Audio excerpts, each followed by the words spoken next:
So today we are going to talk about how to make our English more effective. Effective means that when we speak or when we write, it impresses the listener or the reader. That is what effective means. It has an effect. It is inspiring. It tells people that, okay, this person's language is very good. Because even if we say wonderful things in a bad language, then nobody is willing to listen to us. So I made out a list of few things which you need to remember when you would like to make your English more effective. The basic requirement which all of you had, I'm sure if these videos are put by Impact on YouTube, the students all over the world will see your performance of yesterday and they will improve from this performance. If you made a mistake, they will remember, oh, I should not make a mistake. There is no harm in making mistakes. Please understand, the more mistakes we make, the better we learn. Suppose you were very good, they will say, oh, this is a model. Let me take this as a model and model my English according to this person. So that level of English is called fluency. You remember, you heard yesterday and you spoke. So when we have an idea already in our mind, when we have heard it, we have read it, or we have come across this, or we have experienced it, the idea is there in the mind. So how will we express it?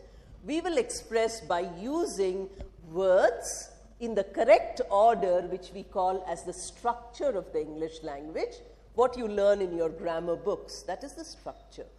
So this structure, when we know, and when we know how to use the correct words, this becomes fluency.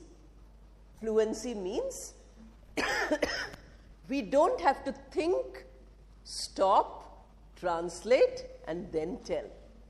Thinking and speaking goes at once. It is almost within a split second. As you think, the words come out. If there's a gap, that means your fluency is suffering. You hesitate. Some of you required a script to read yesterday, you remember? You could not speak, you read. Some of you spoke beautifully, no looking at the script. You had a script, but you were not looking at it, you were looking at your audience. So that is fluency. Fluency is when we can say things without referring to any script because it is in our mind. Speaking. While writing also, the idea is in our mind without copying from anywhere, without taking exact words from anywhere, we are able to write easily. What you do in the examination, all the ideas are in your mind.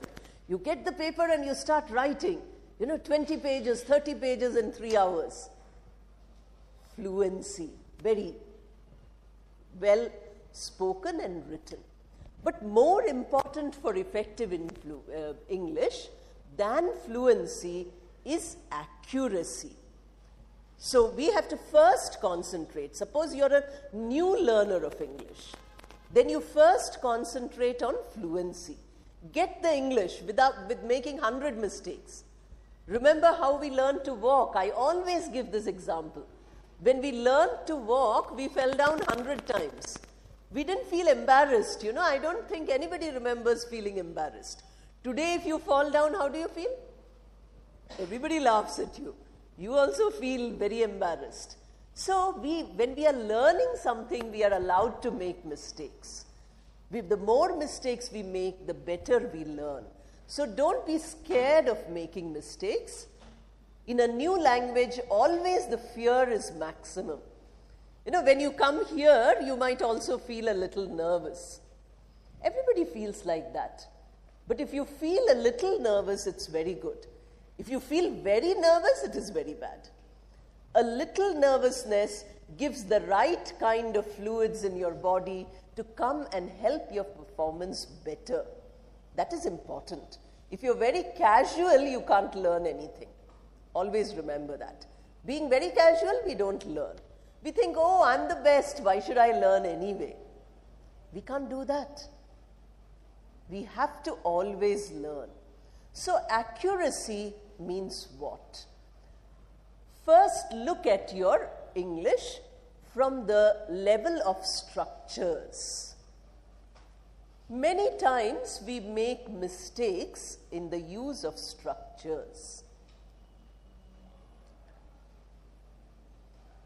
I can say I'm having a nice book which I shared with you. This use of the word having in English is not accurate. So we say, I have a good book which I'm sharing with you. We often use having because ing forms look very interesting to us. They look very exciting, you know. I'm thinking this is right, not a correct usage. Thinking, seeing, feeling, having, these ing forms, please avoid their use. Please use them very rarely, like you use a big note. You know, if we have 10 rupees, we spend it easily. If we have 2,000 rupees, we hold it nicely. We don't spend it like that. Because we know once we get the change will get spent. So certain words in English, certain structures in English do not function everywhere. Having little time, I helped you with the exercise. Correct use of having. I'm having a book, or I'm having a class, I'm having a pen, I'm having a friend. Wrong English, not correct English. That usage of having is not good at all. This is what we call structure. Like that, many structures are there.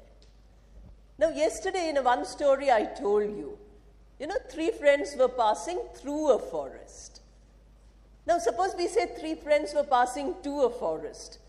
Madam, we learnt in prepositions that when you're going to a place, it is to. When you're going from a place, it is from. So why you're saying through? We never learned through. Through means you go across. Suppose somebody enters this door and goes out of that door, that is through. Suppose somebody enters the door and sits here, that is to. So there is a difference. Very often we forget these differences.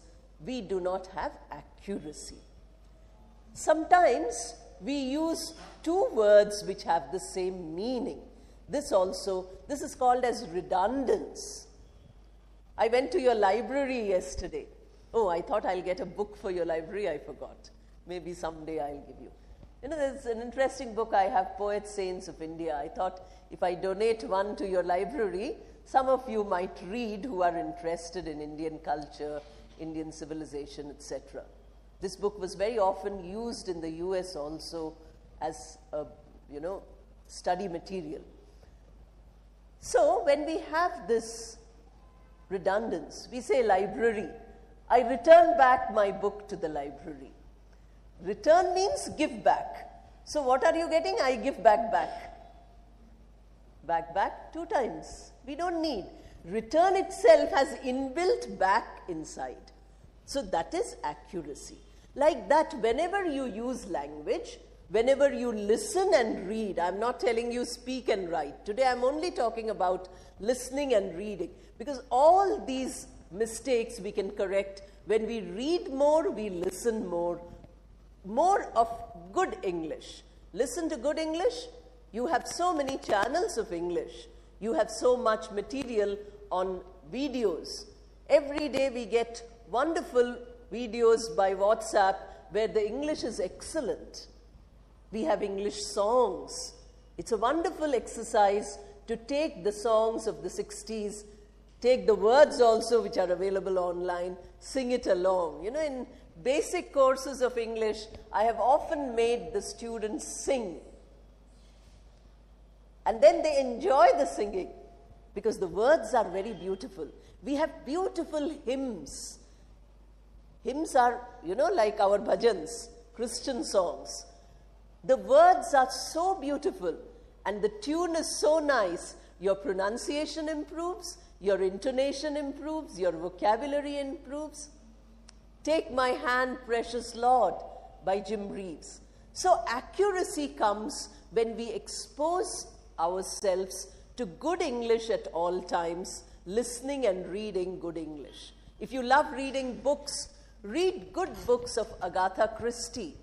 Excellent English. Interesting stories, all of them are detective stories.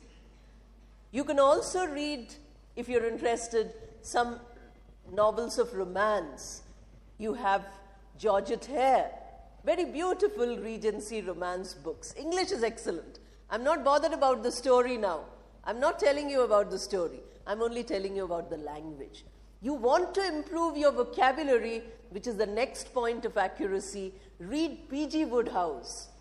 They're very humorous books, very difficult to understand when you read first time. My father got us into the habit of reading P.G. Wodehouse when I was in the 8th class. I couldn't understand very well because we were reading at this time Jane Austen. These days, 20 years old have never heard of Jane Austen. Unfortunate. The more you read, the pleasure, and you don't have to buy a physical book now. All these classics are available free of cost on so many sites. They're absolutely free. You download the book, you read it, you return the book. It's so wonderful. So, these are the benefits which we get. Vocabulary, using the right word. Suppose you want to describe something, you might always say nice. You might always say fine. I asked you, how are you feeling today? Everybody said, we are fine.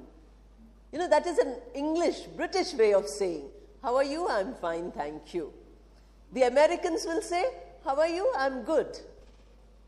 That also they say. If somebody says, which is typically British, how do you do?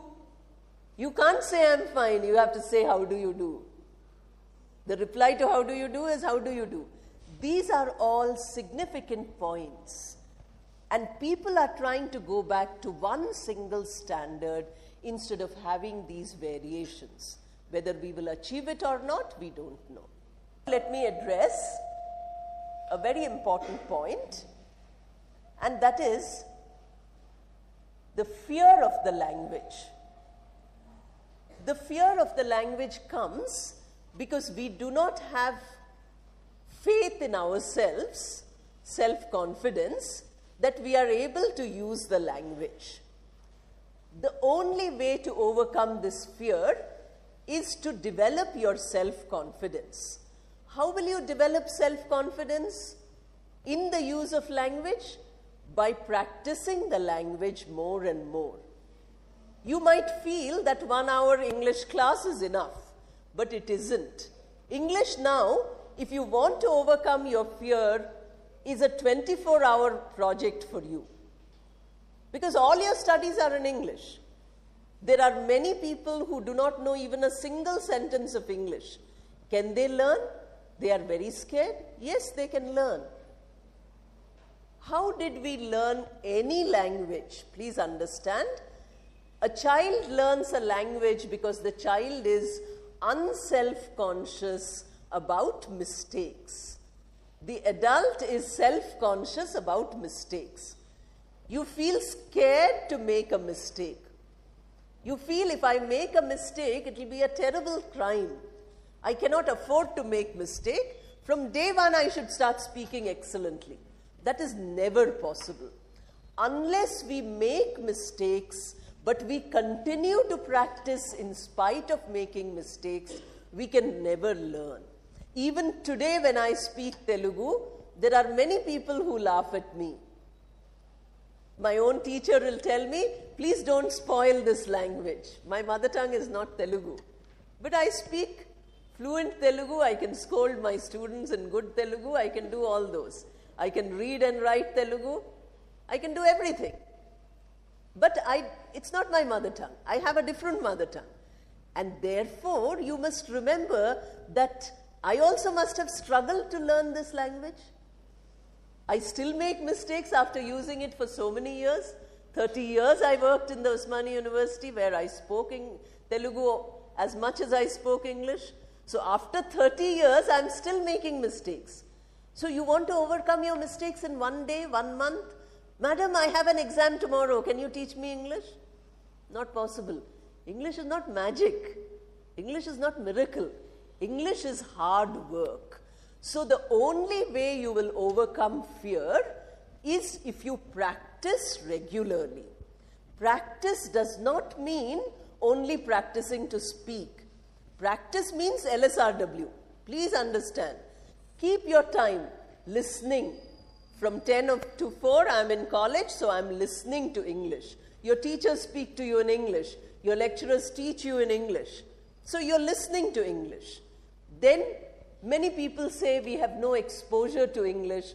Don't worry, you have your smartphone. You are using your smartphone for such useless things. You are listening to Telugu songs, Hindi songs. Stop listening and listen to some English. In the same time when you're doing that, spend the first few months, 6 months, 8 months, if your English is very poor, to listen. Little time every day for listening. Little time every day for speaking and evaluating your speech. Not just speaking. Speaking and finished. Now evaluate, how did I speak? How many mistakes did I make? When did I feel uncomfortable? You suddenly find word is there in the mind, it's not coming. No, you keep scratching your head. Oh, word, oh, word. Word is there in my mind, but I can't get that word. What happened? You need more practice. So you say, oh, here I had struggled for the word. I couldn't get a good word. You know, you could have said, instead of saying we are fine, you could have said we are happy, we are comfortable, we are well settled, we are early. Somebody who came just now can say we are late, I'm late. So many words instead of fine. Are they not all describing you? How are you? My question was, how are you today? All of you answered, conventional, very good. I'm very happy with your answer. We are fine, thank you. Excellent answer. But imagine how many different ways you can answer. You can say, I'm very unhappy today, I'm very depressed today. All negatives. So your friend will help you to become very happy. That's what friends are about. You know, friends will help us to overcome whatever negatives we have. Therefore, if you have friends, very good. If you don't have friend, you are your best friend. Be two people like they play solitaire, you know. One person playing with the other. They play chess. Once you move the white coin, once you move the black coin. Can't you be your own friend? Can't you practice with yourself? You can. So to get rid of your fear, the answer is LSRW every day. Read a little every day. If you have a book like this, 200 pages, any book, you know, you go to Abbott's on a Sunday, you will find books second-hand books for no expense at all. Choose a book which is very good English. I gave you some authors just now. These books, if you choose 1 rupee, 2 rupee, which you just, you know, throw away, you buy 5 rupees, 10 rupees, you read it. 240 pages book, 240 days of reading is done. Read it. Constantly you read the same thing. See how the structures are arranged. See how the vocabulary is used. See, for the same word in yesterday's stories, you know, same word, 2-3 different synonyms were used. Did you all notice all these things? Pronunciation, how I use the words. When there were words which had more than one syllable, we always stress English words. This is different from Indian languages. That is why we have problem. You know, because Indian languages have an even intonation. English has a rhythmic intonation. This change we have to find out. This change we have to practice. So when you read aloud. When you listen, speak aloud. When you listen, read, speak, write down. Read it again, what you have written. Evaluate all these things. Spend time like this, at least for a few months, regularly, without missing a single day. Then the second phase comes. This is phase number 1. How to overcome fear? Build up a nice base. You know, people who are going to do long jump, high jump and all, they have to begin with a small jump. So what is our small jump? See how we are progressing by looking at the items of English within the LSRW. By listening, listen not to only meaning but to language. Meaning is one, language is one. Yesterday I'm telling you this. So concentrate when you're listening. Every word is important. An article is important because remember I told you the God. Not there. In the story I never read the God. How did you all get the God? Because we've been making that mistake for 20 years or whatever your age is, 17, 18 years. So you're saying the God, the God, the God, the God comes. We have to remember that unless we correct our mistakes, we can never become confident. Confidence comes when we find our mistakes and correct them. To this, we have to know what mistake we are making. This comes to you when you listen and read, not only when you learn grammar. Grammar learning is very good. Learning vocabulary is very good. Test of pronunciation is very good. I think you had all these tests online. But please remember that the final test of your confidence is practice. How will you practice? Get yourself a small group if you can and speak in front of them loudly every day. First day they might laugh at you by saying you can't speak at all. Next day they might laugh at you some more by saying you haven't improved at all. Remember that their laughter should be your encouragement, not their applause, not their clapping. How does confidence become more? When people are telling you that this is where you made a mistake, this is where you have to improve, so you improve and become better. Practice and practice and practice, you become better and better. Why do you think experience is given so much weightage? You know, for any promotion in a job, you say experience 5 years, experience 10 years. You open the newspaper, you find all jobs are saying 2 years experience, 4 years experience. Why do they want? Because experience improves you, not only your knowledge, not only your abilities. So phase 1 of getting over your fear is to increase your knowledge of English. Phase 2 of overcoming fear is to practice whatever you have learned. If you do not have anybody to practice with, at least you have a mirror. Do you have a mirror? Now, till now, you have all been looking at your mirror by saying, oh, how do I look?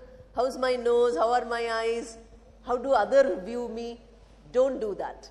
Now, speak in front of your mirror. If you have a recorder, if you have a phone, you can record. Record yourself. Listen to yourself as though somebody else is listening. Give yourself marks. You know, to improve your own confidence, you have to increase your faith in yourself. Yesterday I was telling you many stories. One story of Swami Vivekananda. Somebody asked him, Swamiji, who is an atheist?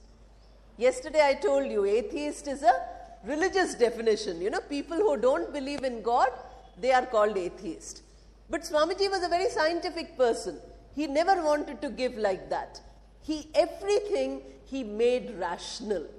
So looking at his religious garb, looking at his religious talk about Vedas and Vedanta, people thought he will give a religious definition.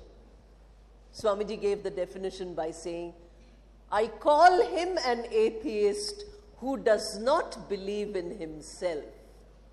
I call him an atheist who does not believe in himself. So what are we doing? A person who doesn't have faith in himself or herself is an enemy of the own person. You know, you are your own enemy if you don't have faith. Faith in God is the last step. First you have faith in yourself. Then you have faith in others. Then you have faith in God. Today, first we don't have faith in ourselves. What we do? We get a bad result, we go and commit suicide. Now, what have you seen of life that you're taking it away? You have another 80, 100 years of life left. Longevity is increasing. So why are you ending it now? That is because you lost faith in yourself. Only a person who has no confidence goes in for such a thing. Depression, sorrow, suffering, all these are signs of a weak mind. An educated mind should be a strong mind. How do you become? Fearless. You know, the question is how to overcome fear. How will you become fearless unless you make your mind strong? We fear small things. Children fear the dark. When you grow up, you stop fearing the dark, isn't it? There are many grown-ups who are scared to go into a dark room. What happened? They never grew up. Their body has grown up, their mind has not. So we have to take control over the mind. The mind is like a monkey. So what we have to do? We have to cultivate confidence in ourselves, faith in ourselves. Then we have to have faith in others. If I speak, will they listen? That confidence you have to have. Now, if you speak and nobody is listening to you, your confidence will become less, don't you think?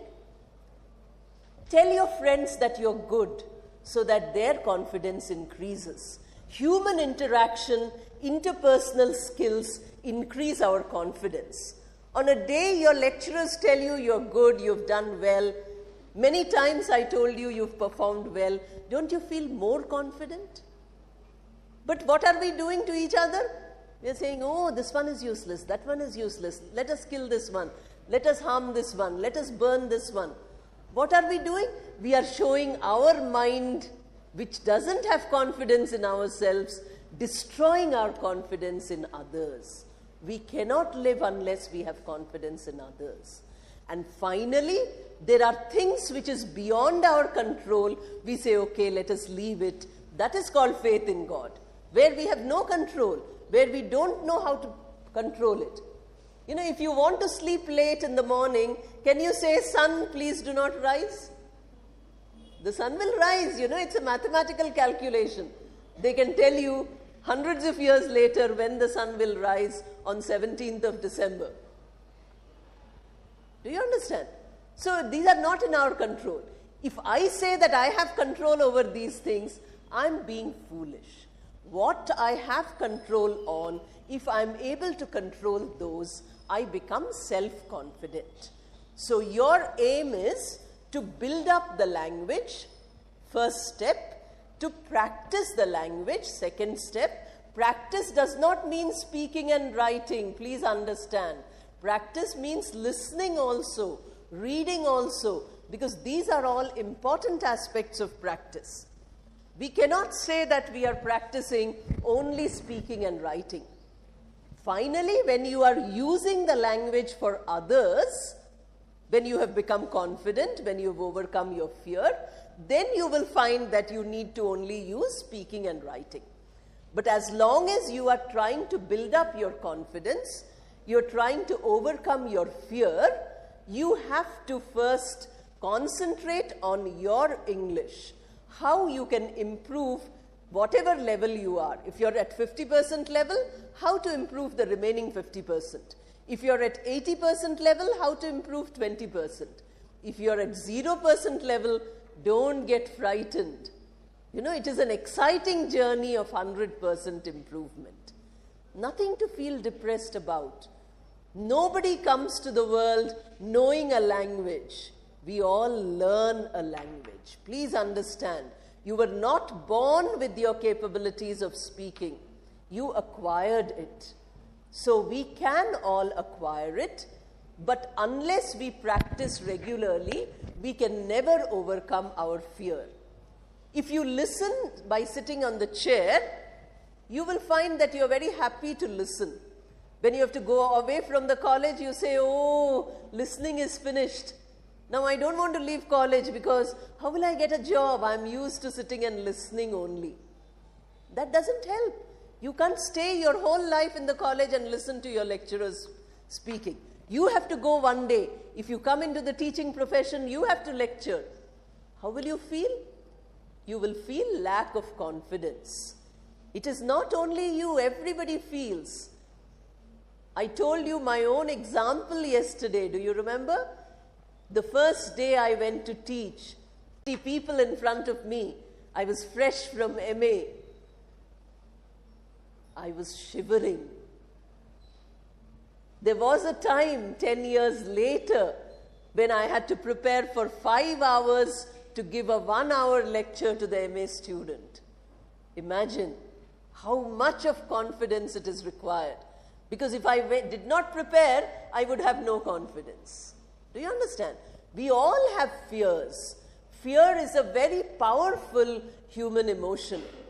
But human beings know how to conquer fear. We are conquering fear for silly things like, jumping from buildings and doing adventure sports and all. Okay, those are fearless people. Many people jump and they die. They say, oh, I'll do like that and I'll video record it. That is perversity. It is not mental control. So do something which is worthwhile. Overcome your fear for something which is worthwhile. And that is worthwhile, which helps you to make a successful life. Today's success mantra is English also. Not English only. Now see these two words, also and only, both are adverbs, but they are exactly opposite in meaning. If you only learn good English, your English is very sophisticated, you don't know your subject, nobody will give you a job. You know your subject very well, you don't know English, nobody will give you the job. So you have to be a balanced person, a person who knows your subject, your knowledge, and a person who knows English also. So if you have fear anywhere, whether it is language or whether it is something else, the only way to overcome is build a foundation of knowledge, then make the building of your self-confidence by practice. Go on practicing. Somebody whose English is very good needs only little practice, 1 month, 2 months. Somebody whose English is very bad needs practice 1 year, 2 years, 3 years, 5 years. Not easy to learn. You cannot learn by telegraphic method. Always remember that there are 2 versions of English. One version is the formal version, the other is informal.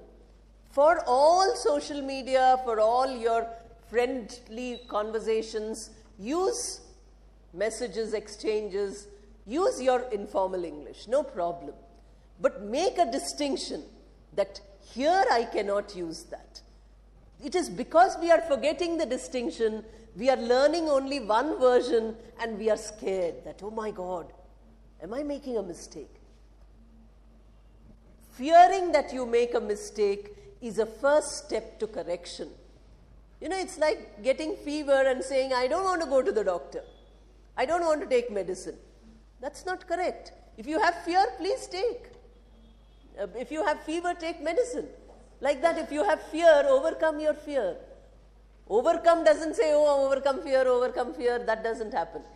You do that which will overcome. So go on speaking more if you have problems of speaking. Go on listening more if you have problems of listening. Go on reading more if you need your reading requires betterment. Go on writing more if you feel it is writing which is required. These skills come to us and they leave us also. We have to be very, apart from accuracy, you have to have another point, and that is clarity. What we are saying, is it clear? Yesterday I told you the audience is most important. When you speak, your listener is important. When you write, your reader is important. When somebody has written, you read it and you say, oh, so confusing. Somebody said, we read a legal document, we couldn't understand anything. Now, when you can read that legal document and put it in simple English, that means you have learned the language. That means you have clarity. Read the toughest things, listen to the toughest things, and then put it in simple English. That means you have range of English. Very tough, very simple. Same topic you're speaking to children, to grown-ups, you will make a change in language. That shows your clarity. Then we have to be concise. Whatever you're saying, try to make it to the point. Very often we are repetitive, not very good. You know, we pick up the phone. 10 times we say, how are you? How are you? How are you? Then we say, untanu, untanu, untanu. 10 times untanu, but still you're talking. 4 sentences, untanu. Then again 5 sentences, untanu. You're saying bye, but you are saying again you're talking. You say, complete everything. While writing also we do this. We cover the structure. We say, oh, point number 1 I forgot. Again, after point 10 we write point 1. It became mixture, khichdi. Terrible. So clarity of thought, clarity of expression, correctness of grammar, accurate use of words, especially in writing. You know, speaking is informal usually, unless you're giving a formal lecture. But our daily conversation is informal.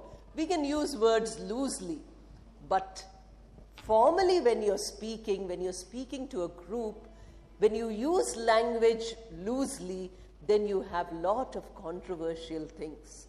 You open the news channels, you find this one said this is not correct. That one said this is not correct. That means they did not pay attention to the language. They could have said the same thing in an acceptable form. That is clarity, conciseness. These are all very important points. So when you keep these points in mind, what you get is effective English. Then we have one last point which I want to tell you. We have just about a couple of minutes. This is called communication etiquette. For effective communication, a very important point is communication etiquette. That is good manners.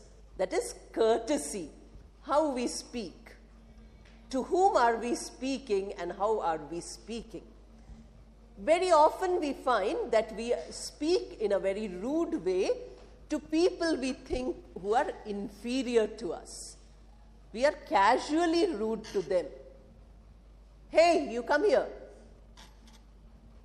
Then who, senior, respected person, we say, please come. The meaning of the sentence is the same. Hey, come here and please come. Just by changing your tone, by changing the manner in which you're saying, the meaning remains the same, but the attitude changes. We have no business to be rude to anybody, to be polite to anybody, depending on their social, cultural, educational background. When we speak to somebody, that somebody becomes a person of respect to us. Whether you're speaking to a beggar also. You know, again, I can give you an example of Swami Vivekananda. You know, he says that if somebody takes your help, including the beggar, if you give the beggar some money or some help or some clothes, some warm clothes in winter, you should feel grateful, not the beggar. We give and we expect thank you. Swamiji says, no, don't expect. Be happy that somebody is taking your help.